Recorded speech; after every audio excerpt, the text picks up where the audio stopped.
So I've been a fan of VTubers for a few years at this point. They're just very entertaining to me. I remember hearing about them back when Kizuna Ai was a thing. I think she still is, honestly, but I think she was the first.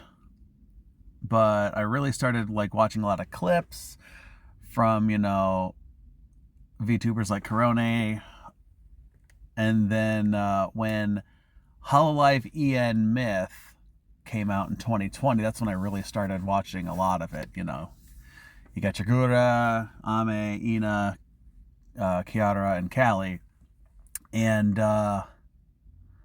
they're very, very, very entertaining to watch, and very funny, you know. But I noticed, like, after they really took off, you hear a lot of almost like rumblings of issues with VTubers, but it's specifically ones that are in agencies. So, you know, one by one, you'd see a lot of these VTubers leave, and then basically when they graduate, they're essentially gone. If they come back, they have to come back as something else, independently or from a different agency. Coco, a lot of people feel like she got shafted. Aloe was taken out like basically right when she started, which kind of sucked because she seemed like she had a lot of potential. There's a lot of other VTubers out there that were they either graduated or got fired. Rusho is one of them, which I heard she's got a whole bunch of controversy behind. But then I noticed a lot of the English ones were leaving Hololive, and a lot of them were citing creative differences. A lot of them were showing that they were dealing with burnout, which really sucked. I feel like half of the English ones are gone at this point. Like we got Mume, she left. Fauna left. Obviously the big two that was really shocking was Ame and Gura. They left earlier this year, and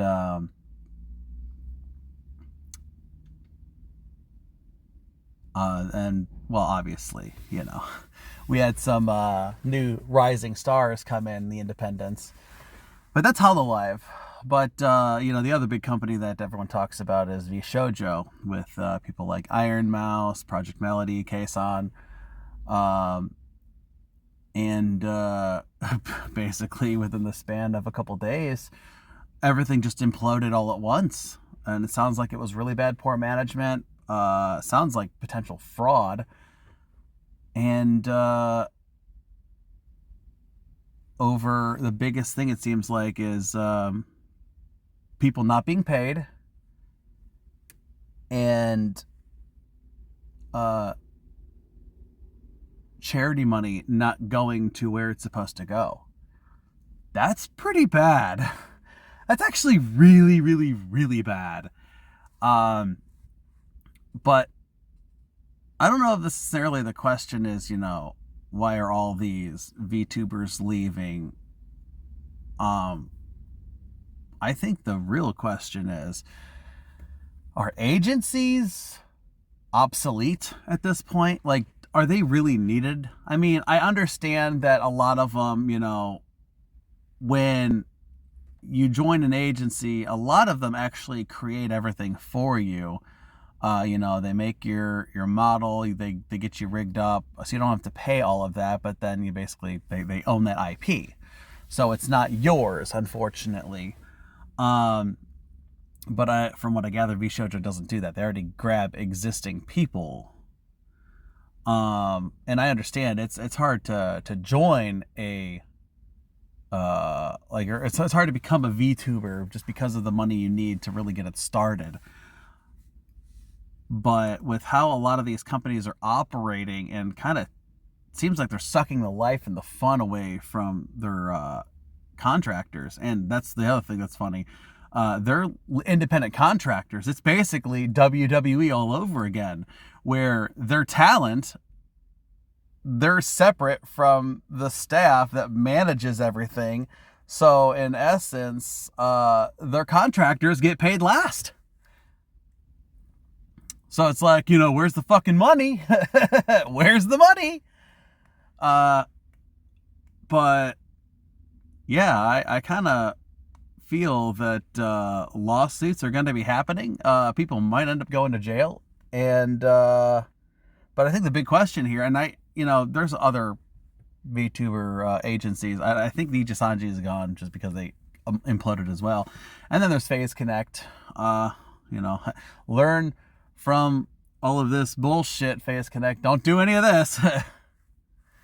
But yeah, I feel like agencies aren't needed anymore. Especially now that everything has kind of gone the way it has, where VTubers have been around for 5+ years at this point. People kind of understand the format of how it works and how you get started.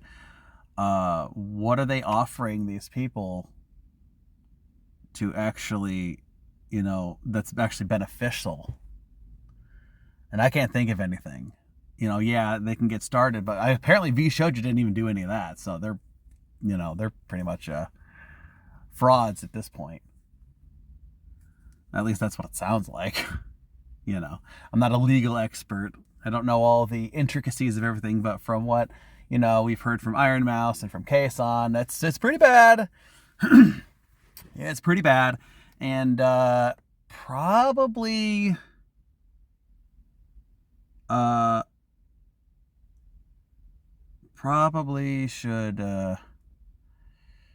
should get out of that.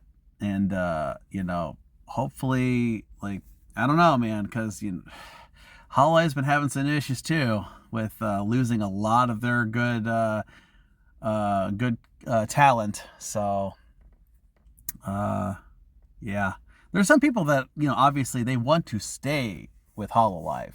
Callie wants to stay with Hololive. Carol wants to stay with Hololive, at least for now. I think Ina does too. There are people that don't necessarily want to leave and they're fine with what they're doing, but there are people that have outright talked about that they're being burnt out. They're having creative differences.